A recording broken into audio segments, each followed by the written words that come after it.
In die nuus vanaand, die Suid-Afrikaanse Inkomstediens span aggressiewe maatreëls in teen belastingversuimers. Die polisie skiet 4 vermeende transietrowers dood. En rugbygeesdriftiges sien uit na die Keltiese kragmeting môre aand wat ook die Springbokke se lot gaan bepaal.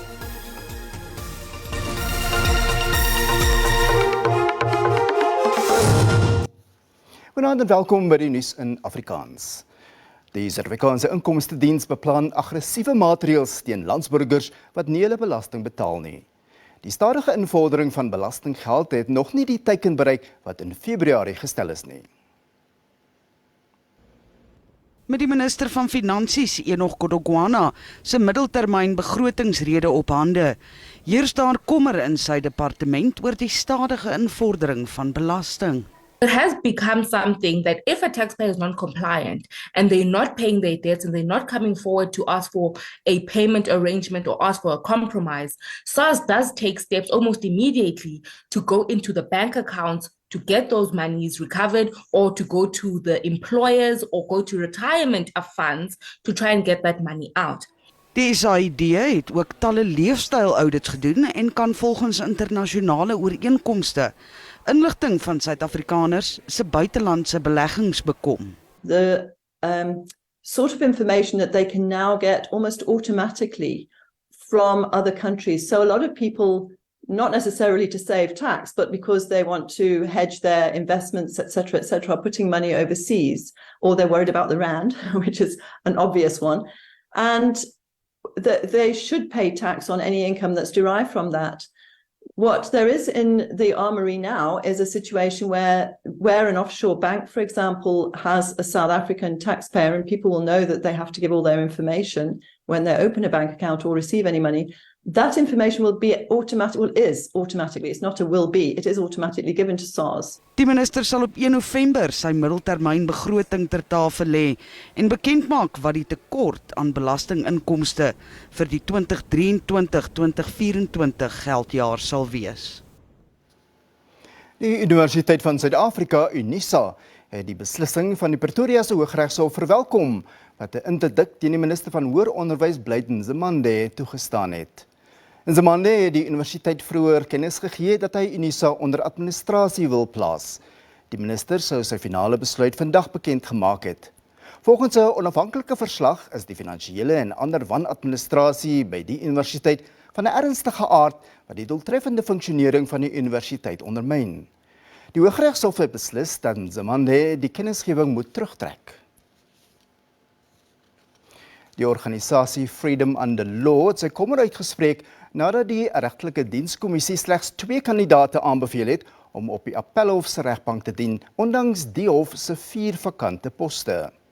Die organisasie is ook bekommerd dat regter David Unterhalter nie aanbeveel is nie. Die RDK het onderhoude met 10 kandidate gevoer, waaronder Unterhalter. Sy 2 aanbevelings is regters Faiza Catherine Setilwane en Anna Mkhwele. Die organisasie sê steun die grondwet waghondorganisasie CASIC se versoek dat die RDK 'n geskrewe motivering bied vir sy aanbevelings asook redes vir sy uitsluiting van Unterhalter. Freedom Under Law beskryf laasgenoemde besluit as onverklaarbaar en tot nadeel van die RDK self asook die regbank in geheel.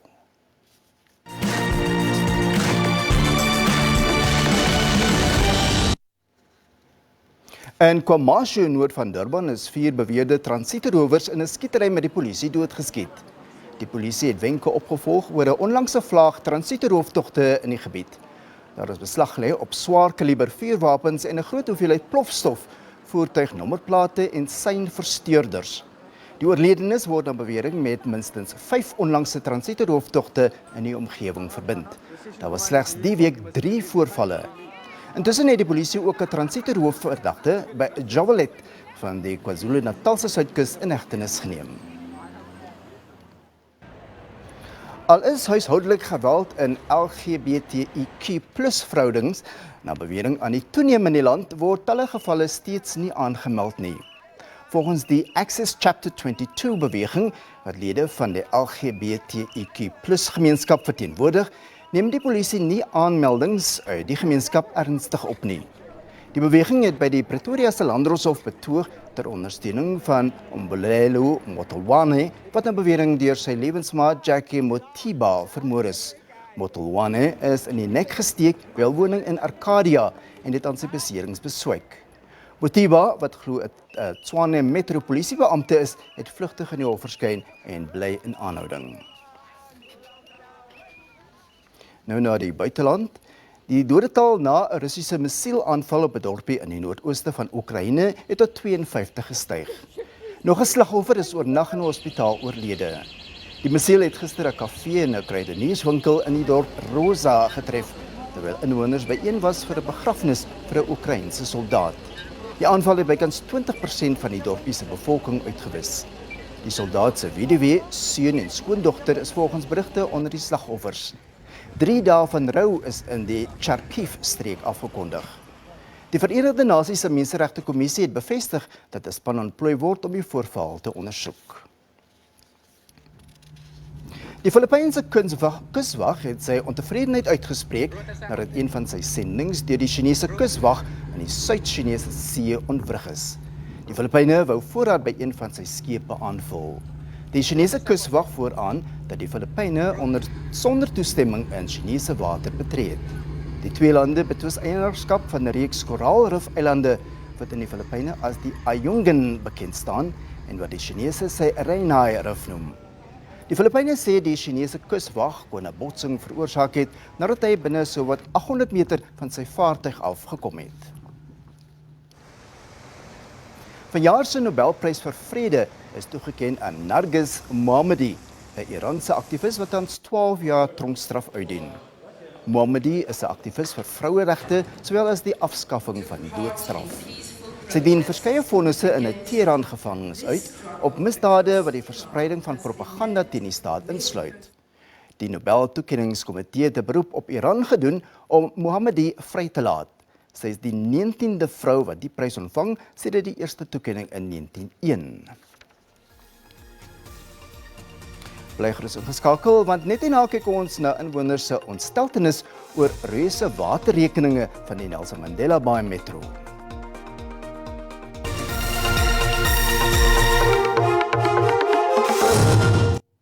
Ons gaan voort met die bulletin. Inwoners van die Chris Hani Township in KwaNobuhle, Kariga, beskuldig die Nelson Mandela Bay Metro van verregaande heffing van waterrekeninge.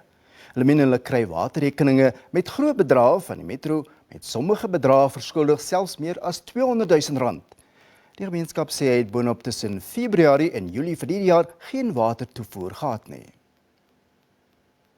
Talle huishoudings in die gemeenskap is swaar getref deur wateronderbrekings vir die afgelope 6 jaar as gevolg van droogte. Die hoë rekeningstate plaas egter ernstige druk op hierdie huishoudings. I don't know how am I going to pay this bill. I don't have income at all. I don't pay R350 for SRD. I don't get the child support grant. I don't receive the disability grant. I don't even receive a child dependency grant. I don't have an income at all. How are we going to pay that? Because most of us are not working. We are pensioners. Die metro het Augustus verlede jaar hom toegespits daarop om sy rekening uit te sorteer. Daar is egter nog geen stappe geneem nie. There's more water in the dams now, but the threats of water bills, the threats of water shutoffs, while they might not be for an entire community like Chris Hani, at this time, it's in people's households. Die munisipaliteit sê 'n verifieringsproses word gebruik om die oorsaak van foute te bepaal. We're doing verifications of these accounts to see and establish facts and see if there are errors on our side or the bills are in good order. Volgens 'n studie deur die nasionale tesourie word daar meer as R300 miljard geskuld aan plaaslike munisipaliteite en 71% van hierdie bedrag is deur huishoudings. Haweloosheid is 'n wêreldwye probleem wat toegeneem het sedert die COVID-19-pandemie en daaropvolgende ekonomiese krisis. In Kaapstad is daar in 2019 bepaal dat nagenoeg 6,000 mense op straat woon. 'n Nuwe assessering is onderweg om die ware toedrag van sake vas te stel. Organisasies soos die Haven Night Shelter is een van baie in die Weskaap wat poog om die probleem die hoof te bied. Die Haven Night Shelter organisasie het 15 skuilings in die Weskaap. Met 1200 beddens bied dit aan mense die basiese, 'n warm stort, 'n goeie maaltyd en 'n veilige plek om te slaap. Maar dis slegs 'n fraksie van sy werk. Die oorhoofse doelwit van die organisasie is om mense te help om weer hulle voete te vind en waar moontlik met families herenig te word. Daar is nie 'n eenvoudige antwoord op die vraag waarom mense op straat beland nie. There's so many contributing factors to homelessness. So we have this major drivers, the Haven, to get to the root cause of the homelessness and deal with those causes. Lenka Diedriks het haar werk, huis en motor verloor. Sy is vir rehabilitasie opgeneem met verslawing aan slaappille. Die 46-jarige het na die Haven gekom toe sy besef het sy het nêrens omheen te gaan nie. Dit is baie moeilik as jy besef waarheen moet ek gaan. Maar dit is eintlik nie so moeilik nie, want daar is plekke soos die Haven Night Shelter wat mense inneem en vir jou 'n ekstra kans gee vir 'n nuwe lewe te begin. Diedriks neem ten volle deel aan alle programme en hoop om eendag weer onafhanklik te kan leef. Maar daar is mense wat nie wil gebruik maak van skuilings nie. I can never put myself under scrutiny of eating what it's still handouts. You know what I mean? You know, the government they need a plan, man, you know what I mean? Die stad Kaapstad bied ook verskeie geleenthede vir mense wat kies om aan programme deel te neem. Hierdie dienste sluit in veilige ruimte en skuilingverblyf, toegang tot ontwikkelingsprogramme, toegang tot gesondheidsorgdienste, toegang tot identity document toepassings, toegang tot middelmisbruik behandelingfasiliteite, herintegrasiedienste gekoppel aan 'n persoonlike ontwikkelingsplan. Daar is 'n beroep op nouer samewerking tussen alle vlakke van die regering en ook die privaat sektor. Willeidem sê, daar is baie mites oor mense wat haweloos raak, dat dit dwelmmisbruik is, dat mense ongeletterd en kriminele is. Maar hy sê die werklikheid is, dat baie mense wat op straat beland, hoogs geleerd en posisies van aansien in gemeenskappe geniet het. Dis iets wat met enige een kan gebeur. Maar daar is ook hulp vir enige een wat graag wil herreis uit die trauma. Mariska Botha, SABC Nuus, Kaapstad. Vandag is Wêreld Serebrale Verlammingsdag. 'n Spesiale behoefte fasiliteit in Mosselbaai in die Weskaap het dit gevier deur ouers en voogde na oefening demonstrasies te nooi. Die ZT Hulpsentrum met meer as 30 kinders en 10 fisioterapeute en arbeidsterapeute teenwoordig gehad. Elke kind is individueel bygestaan en daar is aan ouers en voogde gedemonstreer hoe om hulle tuis te help. Serebrale gestremdheid of SG is die gevolg van abnormale breinontwikkeling, dikwels voor geboorte. SG beïnvloed spiertonus, beweging en koördinasie. Die versorging van diegene met die toestand vereis 'n span mediese dokters, terapeute en voltydse versorgers. Vir my was dit as pa was dit bietjie moeilik om te aanvaar in die begin. My seentjie is gediagnoseer met CP. Ek het geweet wat om te doen nie, waar om ons gaan en doen nie, maar sy terapeut het vir ons baie gehelp en gesê wat ons moet doen en hoe ons moet maaksaam om en hy het baie goeie vordering gedoen. Het is geloof op die ouderdom van 5 maande.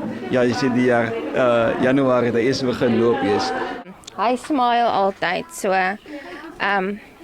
ek dink daar's baie mense wat sê sit hom in 'n plek en gaan aan met jou lewe, maar hy is vir my gestuur en hy smile altyd en hy is 'n groot inspirasie. Maak nie saak of hy 'n erg seizure gehad het nie, hy is nog steeds smile. En sy sussie is so lief vir hom. So sonder haar is sy die ligpunt in sy lewe. As hy haar sien, dan is hy op sy gelukkigste. Baie ouers het nie die fasiliteite of die fondse om hul kinders te help nie. Nou het hulle die gereedskap en kennis om die nodige oefeninge by die huis te doen. So wat ons doel vandag is om vir ouers en gesinne wat nie die dienste gereeld kry, fisioterapie en arbeidsterapie, gereeld kry, nee, vir hulle 'n kit te gee en die tools te gee om self hulle kinders 'n bietjie te help. Om die mammas en die carers te bemagtig om hulle kinders self net ook 'n bietjie te help en in stand te hou. Die dag was die inisiatief van een van die sentrum se leerlinge, Fransjo Ferreira. Hy gaan aan die Meyringspoort marathon deelneem en ons het 'n veldtog begin om borge per kilometer vir hom te soek. En dis het hy gevra, alle geld wat ingesamel moet asseblief vir 'n ander seepiekind in die gemeenskap geskenk word, eerder as om vir hom te gaan. Vandat dit lockdown was, kon ek net 500 meter hardloop. Maar nou kan ek 8 kilometer ver hardloop. En nou die 14 Oktober gaan ek nou die 12.5 kilometer Meyringspoort marathon hardloop. Besoek gerus die ZJ Hulpsentrum se Facebookblad vir meer inligting oor die sentrum se werksaamhede. Tanya Krause, SABC Nuus, Mosselbaai in die Wes-Kaap.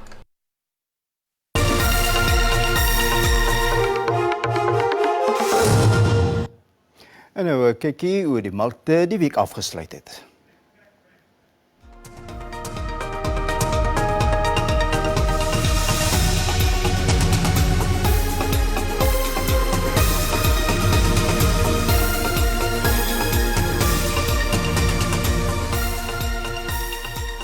En op die JSE-termynmark het die pryse van landbougewasse vir lewering in Desember hoofsaaklik gewissel. Witmielies kos R4.167 per ton, R6 minder. Koring kos R6.211 per ton, wat R2 meer is. Die prys van sonneblom is R9.176 per ton, wat R8 minder is. En soja kos R9.460 per ton, wat R8 minder is. Net hierna die Protea mans cricketspan is oorgehaal vir die begin van sy Wêreldbeker veldtog môre. In die rugby Wêreldbeker kragmeting môre aand tussen Ierland en Skotland kan moontlik Springbok aanhangers se harte breek.